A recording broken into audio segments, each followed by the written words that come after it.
can imagine the quality we are going to have in 2018 season. I can't wait for it to start because these are the best of the 15 teams we had in 2017. 2 champions. One was the League champion, one was the Federation Cup champion, ITO Cup. One had been dethroned. It was a superiority battle. It was a battle that was fitted for 2 champions. And the 2 champions took the game to the wire.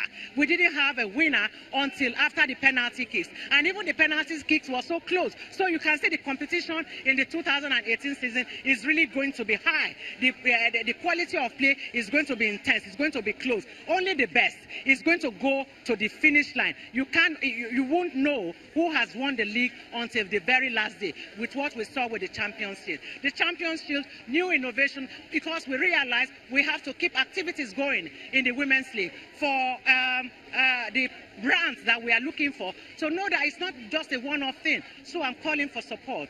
Come and support us in the Nigeria Women's Football League. It's the place where your money should be now, and you will get value for return on your partnership or sponsorship of the Women's League.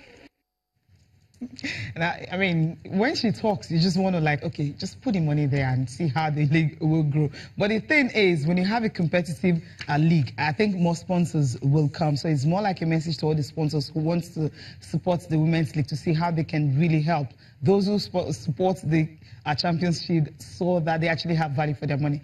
Am I campaigning for them now? I don't think so. But you know, when you see something good, you just love it and you enjoy it. But then, I mean, we caught up with Assistant Oshoala. She also came over to watch the game. They didn't have this when they were playing for the league. So it's more like, you know, nostalgia now. When you see things like this, you're like, I wish we had a good board at that time that could have this innovation and also money to back it up. Well, it's also a good thing. It also shows that the league is growing. Yeah. Right. So, sure. Yeah.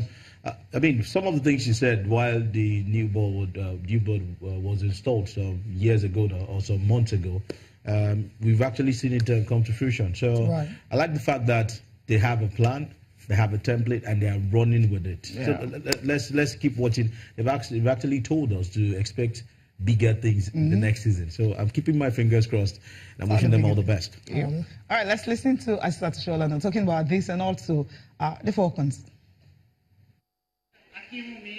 For me, to be honest, I think it's very good. Exciting time for women's football in Nigeria as a whole, and also creating this opportunity for the women's football in Nigeria. I think it's a very good one. To be honest with you, I think it's a very good one because it's really encouraging to have competitions like this. Starting this time, it means we are growing every year. The women's football is getting much more recognition. We have better board members now.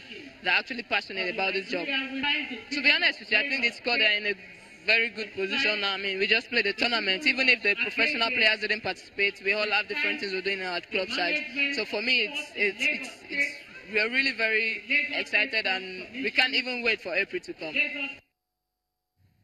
They can't wait for April, and that's when they'll be facing France. I mean, that would be a good test. After, like, how many months away from football? I'm trying to count now. When the I'm talking about national team, that is Super Falcons.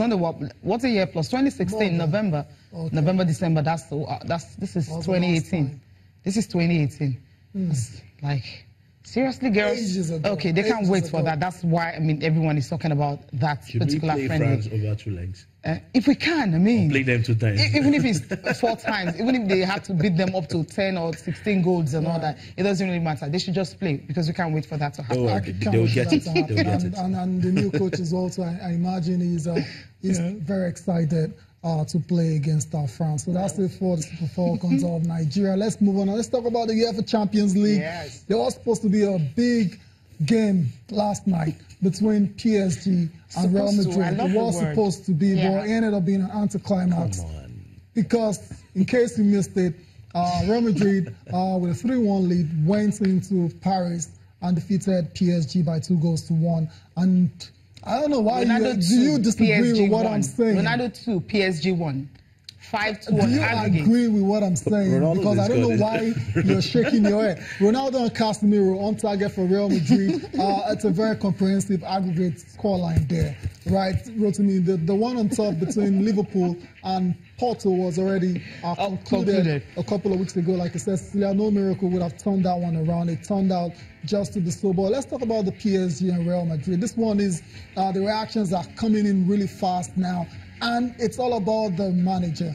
Before we go about the manager, let's talk about the game itself. I mean, what went down in that game? Was it just because Neymar was absent, or Neymar was present? The 3-1 loss. Yeah, this is respectable. Yeah, but that one is in the past now. Perhaps with Neymar playing in this game in front of his home fans, I'm sure it could have been decisive, right? Oh, really? I think they just met a better organized Real Madrid side.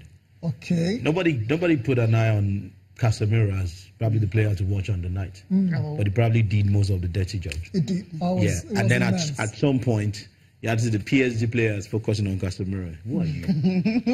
Yeah, because going into that game, everyone had felt Mbappe, Di Maria, Cavani, you know, they should be able to.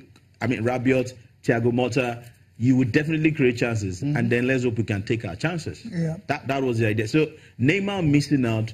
He wasn't really influential in the first leg. Okay. And then you probably feel they could have done better. Probably a Julian Draxler should have started the game for me. Maybe. Because he would have opened up more chances. But then again, you must give credit to Real Madrid, who had a good plan. Yes, they know you are going to come out at us, but we also have quality. We can always hit you on the break. That was what they did in the first leg. That was what they did yesterday. And then they took advantage. That red card, did it contribute at all? The red card didn't contribute because fine, it was, I mean, I had to tweet last night that youthful exuberance just end Verratti the red card.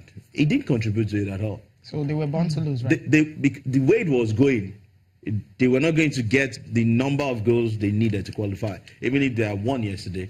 I'm not sure, because the Madrid side was containing them pretty well, and then eating them on the break. And anytime Madrid goes on the break, you find you saw that PSG were struggling to catch up, to catch up with them. So it was a good tactical master plan from today, and it worked. Transfer to the league. Okay. Before we talk, the league that Barcelona is about to win. So the next season. I mean, Di Maria came in for Neymar, right?